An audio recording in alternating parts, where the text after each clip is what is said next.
karakternya alam di antara yang kita sebut sunatullah tadi berubah, maka kalau kamu kaku, ritmemu akan kacau. Jangan kaku.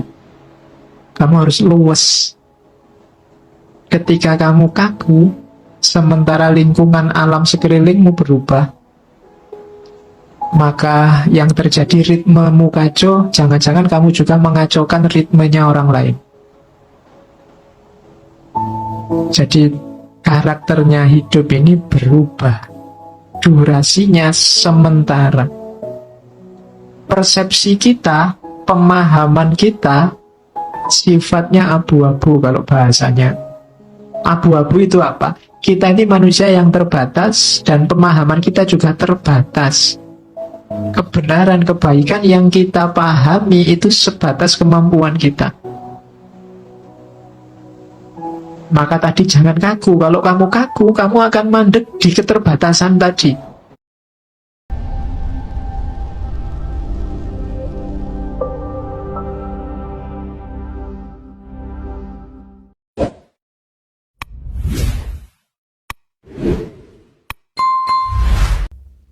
Oke, bismillah.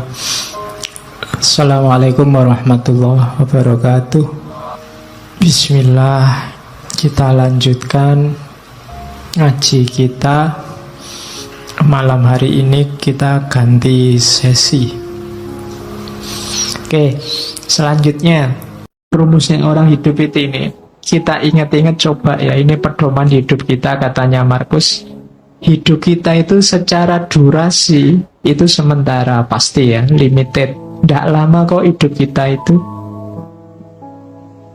Sudah tidak ada lagi orang yang usianya mungkin 150 ke atas. Atau 200 lah, tidak ada. Orang sudah 70, 80 itu sudah luar biasa. Malah kasihan orangnya kalau nggak meninggal-meninggal. Oh iya, malah kasihan. Sifatnya berubah. Hidup kita ini karakternya alam di antara yang kita sebut sunatullah tadi berubah. Maka kalau kamu kaku, ritmemu akan kacau. Jangan kaku. Kamu harus luwes. Ketika kamu kaku, sementara lingkungan alam sekelilingmu berubah, maka yang terjadi ritmemu kacau, jangan-jangan kamu juga mengacaukan ritmenya orang lain. Jadi karakternya hidup ini berubah. Durasinya sementara. Persepsi kita, pemahaman kita, sifatnya abu-abu kalau bahasanya. Abu-abu itu apa? Kita ini manusia yang terbatas dan pemahaman kita juga terbatas. Kebenaran, kebaikan yang kita pahami itu sebatas kemampuan kita.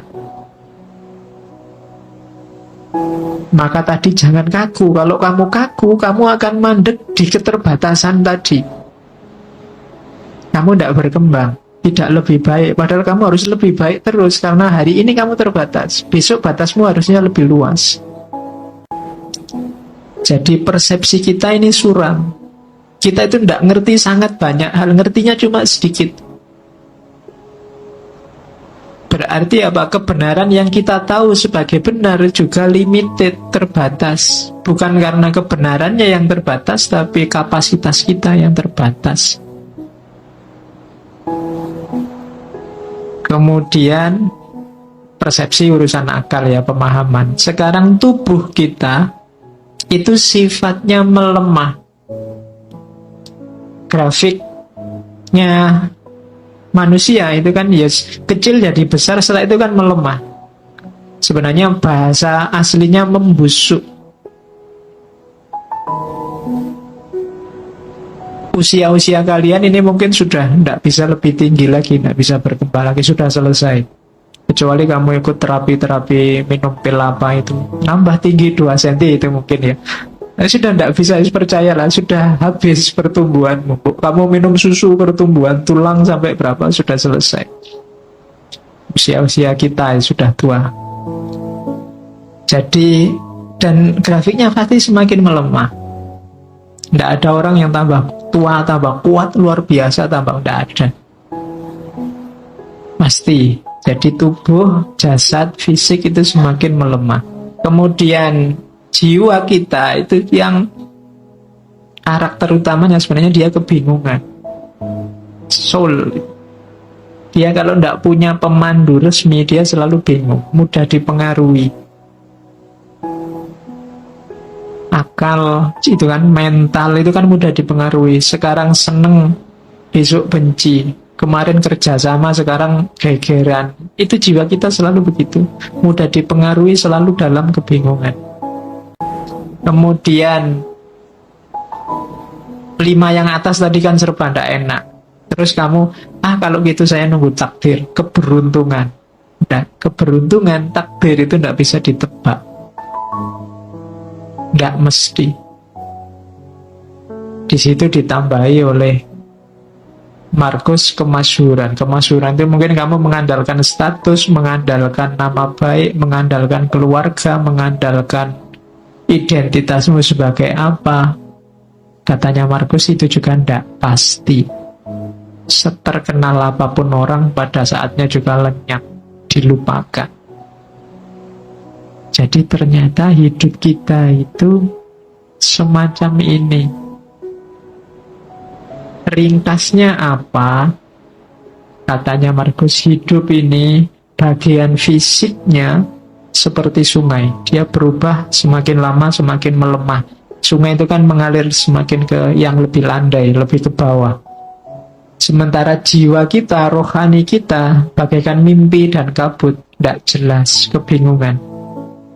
Dan akhirnya kita menjalani hidup itu kayak medan perang. Seperti medan perang dan perjalanan yang jauh dari rumah. Jadi hidup ini medan perang. Perang di mana? Perang melawan dirimu sendiri sebenarnya. Melawan hidupmu sendiri. Dan jangan mengandalkan reputasi, jangan mengandalkan status, jangan mengandalkan nama baik, karena semuanya akan terlupakan. Maka tidak usah terlalu banyak membuang energi untuk hal-hal yang tidak penting. Ayo mikir hidup kita sendiri saja. Uang hidup kita sendiri juga tidak terlalu bagus situasi dan kondisinya. Wong ya semua orang begitu. Kalau ditarik lebih jauh lagi, tidak ada orang yang pantas sombong. Sering saya bilang bahwa manusia itu diciptakan sebagai sosok yang tidak pantas untuk sombong. Karena lemah dalam segala aspeknya. Oke, kalau hidup begitu, kebahagiaan terus. Nah, kalau gitu apa harus sumpek? Enggak, katanya Markus. Meskipun hidup itu lemah itu, tapi kita tetap bisa bahagia. Nah, orang yang kudi, orang yang jelas egonya, jelas kediriannya, punya 5 ciri. Yang pertama, self-reliant, percaya diri. Yang kedua, self-respect, menghargai diri. Yang ketiga, self-confidence, yakin pada dirinya sendiri. Yang keempat, self-preservation, menjaga diri. Karena dia yakin benar, ya dia self-preservation. Dan yang kelima, self-assertion, menegaskan diri. Jadi orang yang tegas identitasnya itu biasanya percaya diri. Saya sering bilang di antara cirinya orang yang percaya diri itu tidak cerewet nyari kesalahannya orang lain. Dia sudah yakin dirinya benar. Dan tidak butuh bukti bahwa yang lain salah, baru jelas aku benar. Karena dia sendiri sudah mengaku yang benar ya menurutku yang gini ini, ya sudah. biasanya yang masih nyari-nyari salahnya yang lain, itu masih belum yakin benar dengan miliknya. Dia butuh diyakinkan dengan, loh itu lo salah, berarti yang benar ini. Nggak percaya diri. Jadi buktikan bahwa kamu percaya diri dengan kebenaranmu. Jadi karena kamu percaya dengan kebenaranmu, kamu tidak butuh untuk menilai salahnya orang lain. Tidak usil dengan benar salahnya orang lain. Karena ya aku yang benar, tidak perlu aku usil, menurutku yang lain ya tidak pas. Sudah. Tapi kalau kamu masih cerewet dengan miliknya orang lain, itu menunjukkan sebenarnya kamu tidak pede dengan kebenaranmu sendiri. Maka orang yang beratribut hudi itu percaya diri, tidak gampang dipengaruhi. Yang kedua, menghargai dirinya sendiri, tidak memandang rendah dirinya dan tidak merendah-rendahkan orang lain. Dia melihat dirinya berharga tanpa harus merendahkan yang lain. Justru ketika dia merendahkan yang lain, menunjukkan dirinya sendiri rendah. Jadi self-respect, hargai dirimu. Ya, menghargai diri itu jangan sampai keluar yang jelek-jelek dari dirimu, dari mulutmu, dari perbuatanmu, bahkan dari hatimu. Itu menghargai diri. Kalau menghargai diri aja tidak bisa, ya menghargai orang lain susah. Itu cirinya orang yang ego. Yang ketiga, yakin. Ini lebih mantap dari percaya, confidence. Biasanya kalau bahasa Indonesia ini dilawankan dengan minder. Dalam banyak hal mungkin kalian bisa, tapi tidak ada gunanya kebisaanmu itu karena kamu tidak punya self-confidence. Tidak yakin dengan dirimu sendiri. Apa iya Pak saya bisa? Nah, itu pertanyaan paling berbahaya. Karena dengan itu menunjukkan kamu tidak yakin dengan kemampuanmu sendiri. Mending kamu yakin terus gagal daripada kamu nggak gerak-gerak karena selalu tanya, apa iya saya bisa? Mending kamu nulis saja dan hasilnya jelek daripada kamu mikir, apa bisa Pak saya nulis yang bagus ya? Apa bisa saya? Ya wis, nggak jadi-jadi, nggak jalan-jalan.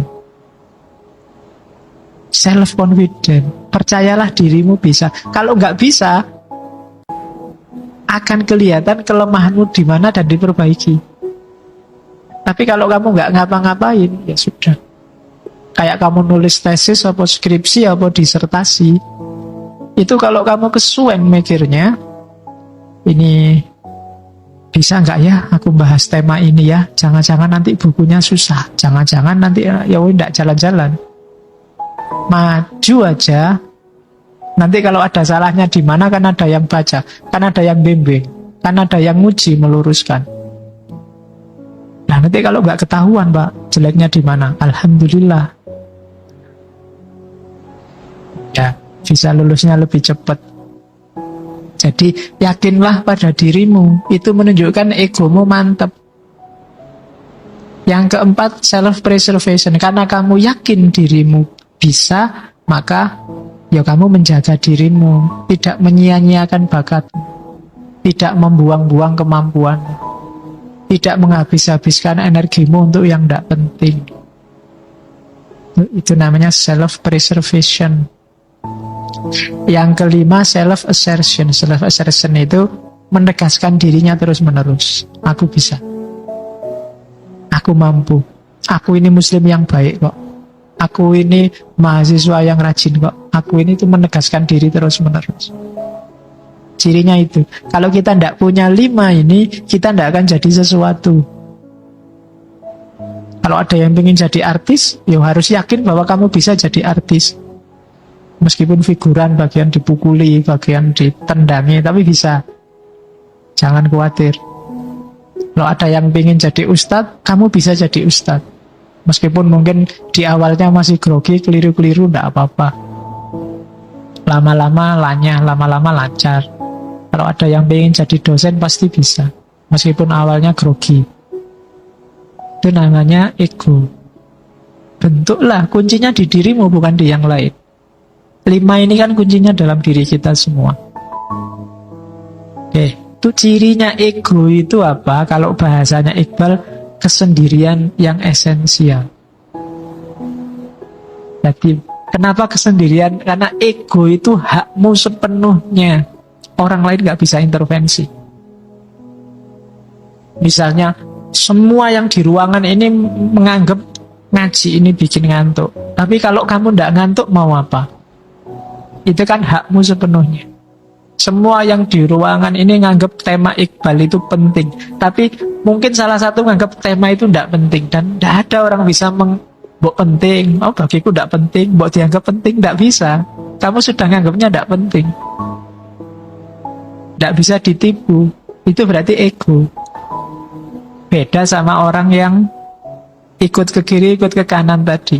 Ya menurutku sih tidak penting. Tapi gimana lagi? Nah, itu berarti kamu nggak jelas.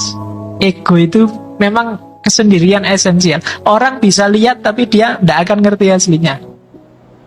Yaitu di situ misalnya nikmat, sakit, kecewa, itu kan kita, hanya kita yang tahu. Dokter mungkin ngerti, di situ lah saya tulis itu. Dokter mungkin ngerti bahwa kamu sedang flu, kepalamu mesti pusing. Cuma pusingnya kayak apa, hanya kamu yang ngerti. Kamu baru saja diputus, mesti kamu stres ya. Orang hanya lihat dari luar, tapi derajat kesetresannya kayak apa, itu hanya kamu yang tahu. Atau jangan-jangan kamu tidak stres, ya kamu sendiri yang tahu. Cuma kamu pura-pura stres saja biar nggak kelihatan. Jadi aku tidak stres, cuma kalau tidak stres kan nanti dianggap kemarin itu tidak serius. Pura-pura stres Padahal kamu seneng mungkin, alhamdulillah diputus. Sejak kemarin mau tak putus tidak bisa-bisa. Kan ada yang kayak gitu. Dan itu hanya kamu yang tahu. Itu cirinya ego. Ya orang kadang menyebutnya ya semacam pengalaman batin lah. Pengalaman individual. Yang kalian rasakan dengan ngaji ini, itu khas. Setiap kepala khas. Setiap orang khas. Memaknainya pasti sesuai versinya sendiri-sendiri. Tidak bisa ditanya. Kalau tak tanya, saya yang tanya, mesti kamu basa-basi jawabnya. Wah bagus pak, wah enak pak, mesti gitu. Karena kamu takut pada saya. Temenmu tanya mungkin juga gitu. Kamu ikut alur pikirnya temenmu. Tapi yang kamu rasakan sendiri hanya kamu yang tahu. Itu cirinya ego.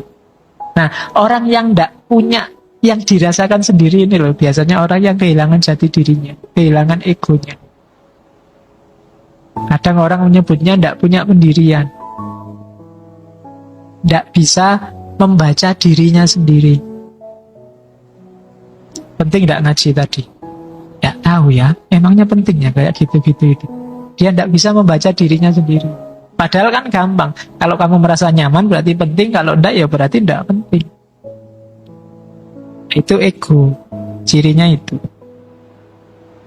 Nah, nanti di Iqbal ada 2 jenis ego. Yang pertama namanya ego efisien, yang kedua ego apresiatif. Ego efisien itu ego yang kita pakai sehari-hari, day to day. Sifatnya praktis, jangka pendek.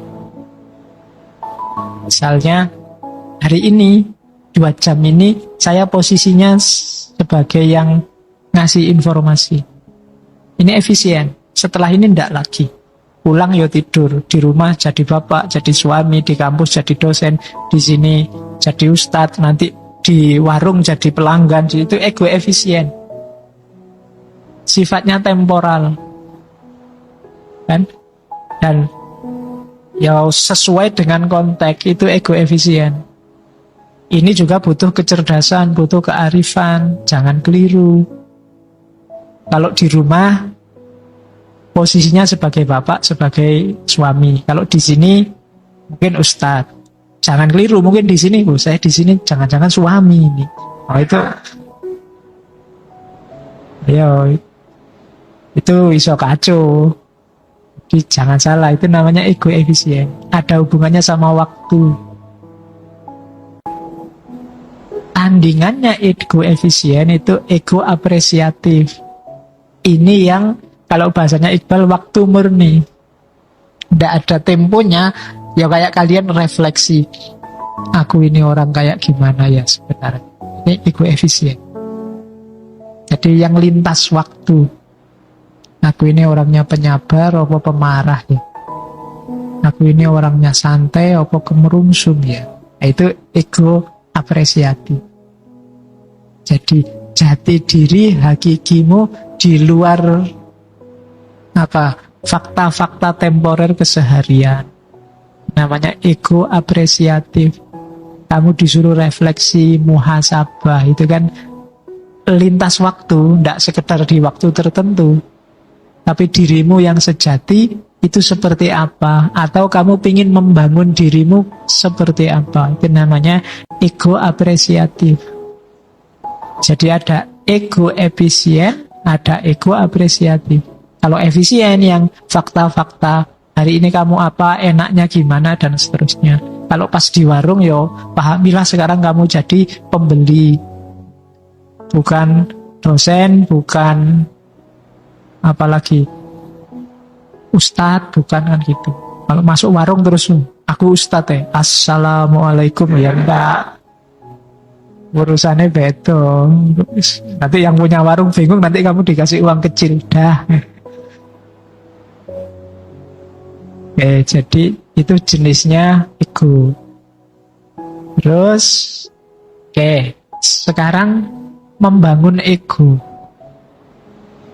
Untuk membangun ego ada dua modalnya yang paling besar, yaitu kebebasan dan kreativitas. Dan itu yang kecil di bawah itu menunjukkan bahwa dua hal ini jangan khawatir. Dalam Islam dijamin. Tentang kebebasan yang dijamin dalam Islam bulan-bulan lalu ketika kita ngomong kebebasan jelas. Percayalah bahwa kamu itu bebas, titik. Nggak usah mikir neko-neko, nggak usah dijelimetkan secara metafisik, filosofis mendalam. Percayalah kamu bebas. Kalau diperdebatkan, kayak tadi misalnya, ini saya minum ini, bebas pilihanku, apa sebenarnya sudah ditulis di Lauhil Mahfuz.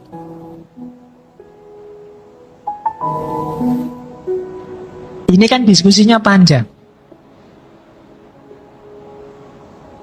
Tapi biarlah, nggak usah dibahas itu. Yakinlah bahwa kamu bebas. Titik. Didiskusikan panjang, tapi untuk praksis hidup kita, yakini itu bebas, maka kita bisa kreatif, milih, menentukan nasib kita sendiri. Kalau tidak, nanti kamu dijajah Inggris, dijajah Belanda, dijajah Cina, tidak pernah ya Cina, dijajah, senenganin jajah itu, Jerman, Jepang, kamu nganggap itu sudah tertulis Pak di Lauhil Mahfuz. Fenomena penjajahan itu. Jadi kita terima saja. Siapa yang bisa melawan takdirnya Allah, ya selesai kalau kamu begitu. Ya kan? Jadi ndak, yakini hidupmu bebas. Bahwa setelah bebas kok kamu kalah, itu urusan lain. Kreatif, bangunlah Pak, saya cita-citanya pingin jadi apalah, sesukamu, bikin sendiri. Jangan ikut-ikutan. Syaratnya dua, egomu tidak akan bisa dibangun kalau kamu merasa dirimu tidak bebas. Begitu kamu merasa nggak bebas, kamu buka dirimu untuk diatur orang lain. Ini sumber masalah biasanya. Begitu kamu rela diatur orang lain, ya sudah, jati dirimu hilang. Jadi bebas dan kreatif. Katanya Iqbal, kalau tidak percaya bahwa Islam itu menunjukkan, membolehkan kebebasan, coba dilihat. Di Islam itu ada, di kita kan yakin bahwa risalah sudah berakhir dan kita dibolehkan ijtihad. Ketika ada deklarasi bahwa Nabi Muhammad Rasul Pamungkas, Islam ini adalah risalah terakhir, ini kan menunjukkan bahwa setelah ini tidak ada, kita nggak diatur-atur lagi. Berarti apa? Ya silahkan kamu atur hidupmu sendiri. Setelah ini kita boleh ijtihad kalau tidak ditulis di nas.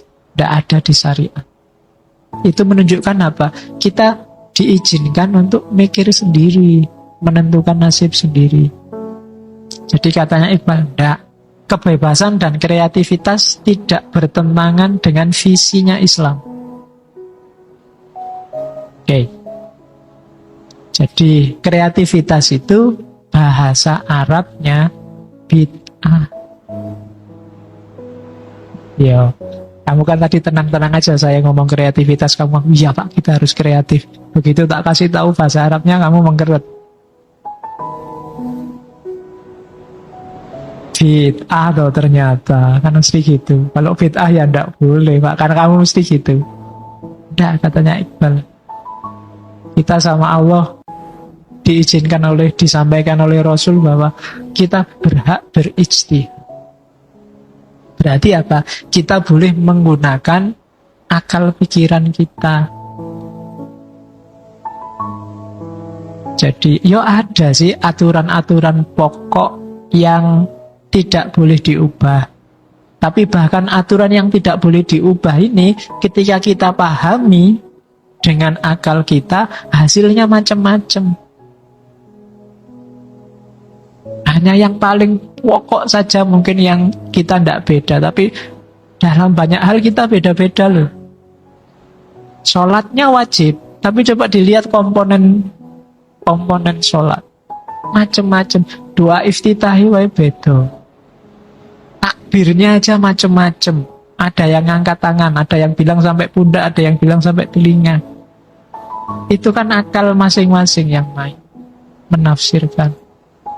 Ada yang tidak pakai sendakep, ada yang tangannya lepas begitu saja, ada yang di atas udel, ada yang di bawah udel, ada yang nutupi dada kayak orang kena tembak. Itu Allah. Nah iya kan, lo itu akal main di situ. Dan yang bener pas kayak gimana sih Pak? Enggak tahu. Karena mungkin mahdohnya itu bisa dipahami variatif. Puasa misalnya. Puasa itu dimulai, kan di Al-Quran itu malah ayatnya ketika sudah bisa membedakan benang putih sama benang hitam. Jadi kamu kalau sudah lihat, misalnya sudah imsak atau sudah subuh terus kamu, loh ini Pak masih belum jelas Pak ini, mana yang putih mana yang hitam, berarti masih boleh dong